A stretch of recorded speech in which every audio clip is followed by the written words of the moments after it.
ನಮಸ್ಕಾರ ಕೇಳುಗರೆ, ಜನಪ್ರಿಯ ಮನೋವಿಜ್ಞಾನ ಮಾಲಿಕೆಗೆ ಸ್ವಾಗತ. ನಾವು ಜಗತ್ತನ್ನು ಹೇಗೆ ಗ್ರಹಿಸುತ್ತೇವೆ? ನಮ್ಮ ಸುತ್ತಲಿನ ವಿಷಯಗಳನ್ನು ನಮ್ಮ ಮೆದುಳು ಹೇಗೆ ಅರ್ಥಮಾಡಿಕೊಳ್ಳುತ್ತದೆ? ನಾವು ಸಂತೋಷ, ದುಃಖ ಅಥವಾ ಭಯವನ್ನು ಏಕೆ ಅನುಭವಿಸುತ್ತೇವೆ? ಮತ್ತು ನಾವು ಯಾವುದರ ಮೇಲೆ ಗಮನ ಹರಿಸಬೇಕು ಎಂಬುದನ್ನು ನಮ್ಮ ಮೆದುಳು ಹೇಗೆ ನಿರ್ಧರಿಸುತ್ತದೆ?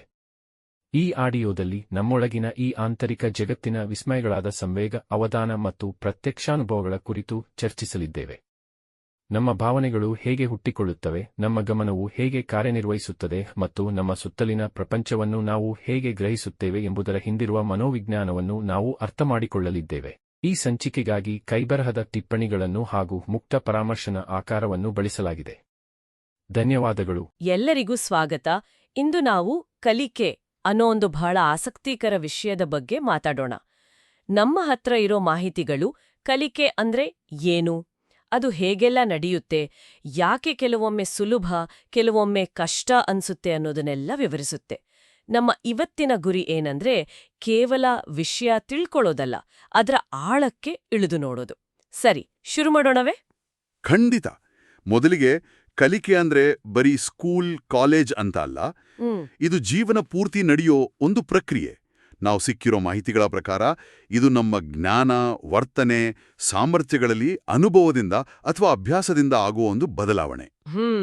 ಸರಿ, ಹಾಗಾದ್ರೆ ಮೊದಲು ಥಾಂಡೈಕ್ ಹೇಳಿದ ಪ್ರಯತ್ನ ದೋಷ ಸಿದ್ಧಾಂತದ ಬಗ್ಗೆ ಮಾತಾಡೋಣ. ಅಂದ್ರೆ ತಪ್ಪು ಮಾಡಿ ಮಾಡಿ ಕಲಿಯೋದು. ಈಗ ಉದಾಹರಣೆಗೆ ಸೈಕಲ್ ಕಲಿಯುವಾಗ ನಾವು ಬೀಳ್ತೀವಿ, ಮತ್ತೆ ಪ್ರಯತ್ನಿಸ್ತೀವಿ ಅಲ್ವಾ? ಹೌದು, ಅದೇ. ಪದೇ ಪದೇ ಪ್ರಯತ್ನ ಮಾಡಿ ಕೊನೆಗೆ ಯಾವುದು ಸರಿ ದಾರಿ ಅಂತ ಕಂಡುಕೊಳ್ಳೋದು. ಇದು ಕೌಶಲ್ಯ ಕಲಿಯೋಕೆ ಒಳ್ಳೇದು, ಆದ್ರೆ ಸ್ವಲ್ಪ ಸಮಯ ಹಿಡಿಬಹುದು. ಹೌದು, ನಿಜ. ಇದಕ್ಕೆ ವಿರುದ್ಧವಾಗಿ ಇನ್ನೊಂದಿದೆಯಲ್ಲ, ಕೊಹ್ಲರ್ ಅವರ ಅಂತರದೃಷ್ಟಿ ಕಲಿಕೆ. ಅದು ಹೇಗೆ ಅಂದ್ರೆ ಸಮಸ್ಯೆಗೆ ಥಟ್ಟನೆ ಇದ್ದಕ್ಕಿದ್ದಂತೆ ಒಂದು ಪರಿಹಾರ ಹುಳಿಯೋದು, ಆ ಅಹಾ ಅನ್ನೋ ಕ್ಷಣ. ಇದಕ್ಕೆ ಸ್ವಲ್ಪ ಯೋಚನೆ, ಪೂರ್ವಾನುಭವ ಎಲ್ಲ ಬೇಕಾಗುತ್ತೆ. ಅಂದ್ರೆ ಬರೀ ತಪ್ಪು ಮಾಡೋದೇ ಅಲ್ಲ, ಹೀಗೆ ಥಟ್ಟನೆ ಹೊಳೆಯೋದು ಕೂಡ ಒಂದ್ ರೀತಿ ಕಲಿಕೆನೆ. ಸರಿ, ಈಗ ಬಹುಮಾನ, ಶಿಕ್ಷೆ ಇವುಗಳ ಪಾತ್ರ ಏನು? ಸ್ಕಿನ್ನರ್, ಪಾವ್ಲವ್ ಇವರ ವಿಚಾರಗಳು ಇಲ್ಲಿ ಬರುತ್ತವಲ್ಲ? ಖಂಡಿತವಾಗಿಯೂ.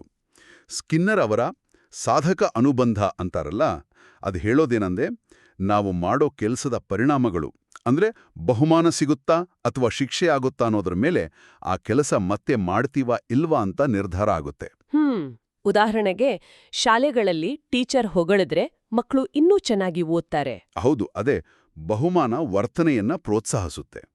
ಇನ್ನು ಪಾವ್ಲೋವ್ ಅವರ ಶಾಸ್ತ್ರೀಯ ಅನುಬಂಧ ಸ್ವಲ್ಪ ಬೇರೆ.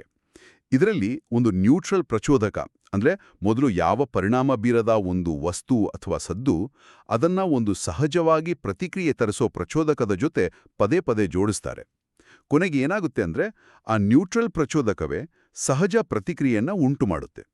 ಪಾವ್ಲೋವ್ ನಾಯಿಗಳ ಪ್ರಯೋಗ ಗೊತ್ತಲ್ವಾ? ಹೌದು ಹೌದು, ಆ ಘಂಟೆ ಬಾರಿಸಿದ ತಕ್ಷಣ ಜೊಲ್ಲು ಸುರಿಸೋದು. ಹಾಗಾದ್ರೆ ನಮ್ಮ ಎಷ್ಟೋ ಇಷ್ಟಗಳು, ಅಭ್ಯಾಸಗಳು, ಯಾಕೆ ಕೆಲವು ಭಯಗಳು ಕೂಡ ಹೀಗೆ ರೂಪುಗೊಂಡಿರ್ಬೋದಾ? ಹೌದು, ಸಾಧ್ಯತೆ ಇದೆ. ನಮ್ಮ ಭಾವನಾತ್ಮಕ ಪ್ರತಿಕ್ರಿಯೆಗಳು ಹೇಗೆಲ್ಲ ಕಲಿಯಲ್ಪಡ್ತವೆ ಅನ್ನೋದನ್ನ ಅರ್ಥ ಮಾಡ್ಕೊಳ್ಳೋಕೆ ಇದು ಸಹಾಯ ಮಾಡುತ್ತೆ. ಸ್ಕಿನ್ನರ್ ಮತ್ತು ಪಾವ್ಲೋವ್ ಇಬ್ರು ನಮ್ಮ ಸುತ್ತಲಿನ ಪರಿಸರ ನಮ್ಮ ನಡವಳಿಕೆ ಮೇಲೆ ಹೇಗೆ ಪ್ರಭಾವ ಬೀರುತ್ತೆ ಅಂತ ತೋರಿಸ್ತಾರೆ.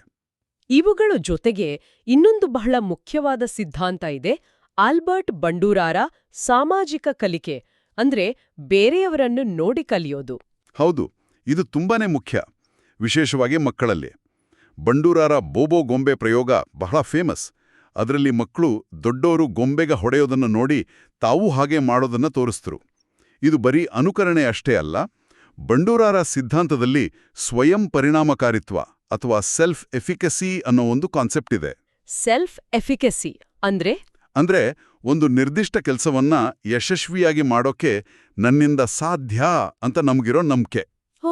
ನನ್ನಿಂದ ಆಗುತ್ತೆ ಅನ್ನೋ ನಂಬಿಕೆ, ಇದು ಕಲಿಕೆ ಮೇಲೆ ದೊಡ್ಡ ಪರಿಣಾಮ ಬೀರುತ್ತಲ್ವಾ? ಖಂಡಿತ.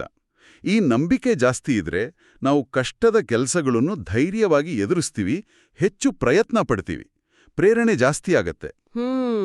ಇದು ಶಿಕ್ಷಣದಲ್ಲಿ, ವೃತ್ತಿ ಜೀವನದಲ್ಲಿ ಎಲ್ಲ ಕಡೆ ಮುಖ್ಯ ಅನ್ಸುತ್ತೆ. ಸರಿ, ಈಗ ನಾವ್ ಒಂದ್ ಕಡೆ ಕಲಿತ ವಿಷಯ ಇನ್ನೊಂದ್ ಕಡೆ ಹೇಗೆ ಉಪಯೋಗಕ್ಕೆ ಬರುತ್ತೆ ಅಥವಾ ಅಡ್ಡಿಯಾಗುತ್ತೆ ಅನ್ನೋದ್ರ ಬಗ್ಗೆ ಮಾತಾಡೋಣವೇ?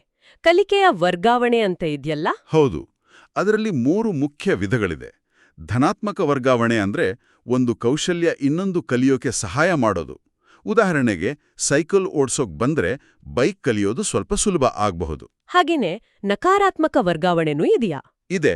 ಒಂದು ಕೌಶಲ್ಯ ಇನ್ನೊಂದಕ್ಕೆ ಅಡ್ಡಿ ಮಾಡೋದು. ಈಗ ಟೆನ್ನಿಸ್ನಲ್ಲಿರೋ ಕೆಲವು ಹೊಡೆತಗಳ ಅಭ್ಯಾಸ ಬ್ಯಾಡ್ಮಿಂಟನ್ ಆಡಬೇಕಾದ್ರೆ ಸ್ವಲ್ಪ ತೊಡಕಾಗಬಹುದು.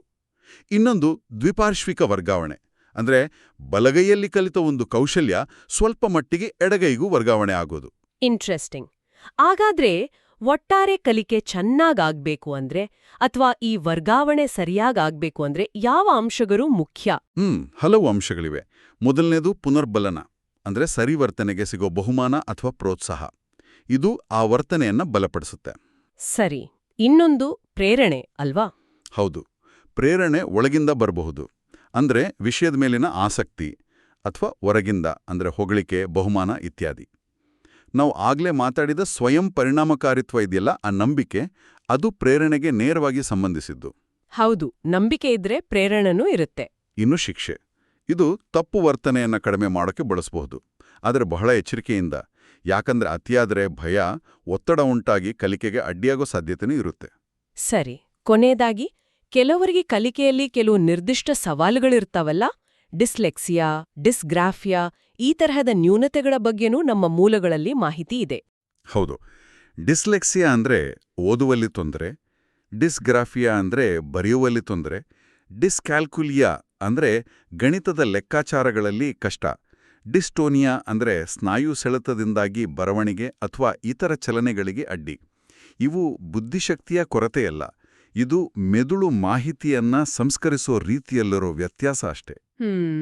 ಅಂದ್ರೆ ಇವರಿಗೆ ಬೇರೆ ರೀತಿಯ ಬೋಧನಾ ವಿಧಾನಗಳು, ವಿಶೇಷ ಬೆಂಬಲ ಬೇಕಾಗುತ್ತೆ. ಖಂಡಿತ. ಹಾಗಾದ್ರೆ ಇವತ್ತಿನ ನಮ್ಮ ಚರ್ಚೆಯಿಂದ ಏನ್ ಗೊತ್ತಾಯ್ತು ಅಂದ್ರೆ, ಕಲಿಕೆ ಅನ್ನೋದು ಒಂದೇ ಥರ ಇರಲ್ಲ. ಅದು ತುಂಬಾನೇ ಸಂಕೀರ್ಣವಾದದ್ದು.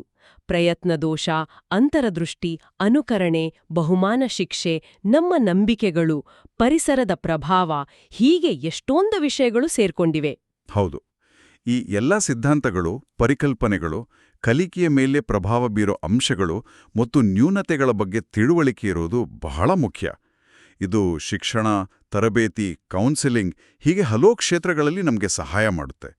ಕಲಿಕೆ ಅನ್ನೋದು ನಿಜವಾಗ್ಲೂ ಒಂದು ನಿರಂತರ ಶೋಧನೆ. ಖಂಡಿತ. ನಮ್ಮ ಕೇಳುಗರಿಗೆ ಕೊನೆಯದಾಗಿ ಒಂದು ಪ್ರಶ್ನೆ. ನಿಮ್ಗೆ ಯಾವುದಾದರೂ ಒಂದು ವಿಷಯ ಕಲಿಯೋದು ಕಷ್ಟ ಅನ್ಸದಾಗ, ಇಲ್ಲಿ ನಾವು ಚರ್ಚೆ ಮಾಡಿದ ಯಾವ ಕಲಿಕಾ ವಿಧಾನ ನಿಮ್ಗೆ ಹೆಚ್ಚು ಸಹಾಯ ಮಾಡಿದೆ, ಅಥವಾ ನನ್ನಿಂದ ಸಾಧ್ಯ ಅನ್ನೋ ನಿಮ್ಮ ನಂಬಿಕೆ ಅಂದ್ರೆ ನಿಮ್ಮ ಸ್ವಯಂ ಪರಿಣಾಮಕಾರಿತ್ವ ನಿಮ್ಮ ಕಲಿಕೆಯ ಮೇಲೆ ಹೇಗೆ ಪರಿಣಾಮ ಬೀರಿದೆ, ಇದರ ಬಗ್ಗೆ ಸ್ವಲ್ಪ ಯೋಚನೆ ಮಾಡಿ. ಪ್ರಿಯ ಕೇಳುಗರೆ, ತಾವು ಇಂದಿನ ಸಂಚಿಕೆಯಲ್ಲಿ ಕಲಿಕೆಯ ಸಿದ್ಧಾಂತದ ಬಗ್ಗೆ ಸಂಕ್ಷಿಪ್ತ ಧ್ವನಿಮುದ್ರಿಕೆಯನ್ನು ಕೇಳಿದಿರಿ. ತಮ್ಮ ಅನಿಸಿಕೆ, ಅಭಿಪ್ರಾಯಗಳನ್ನು ಹಾಗೂ ಮುಂದಿನ ಸಂಚಿಕೆಯಲ್ಲಿ ಯಾವ ವಿಷಯದ ಬಗ್ಗೆ ತಿಳಿಯಬಯಸುತ್ತೀರಿ ಎಂದು ಕಾಮೆಂಟ್ ಮಾಡಿ ತಿಳಿಸಿ. ಧನ್ಯವಾದಗಳು.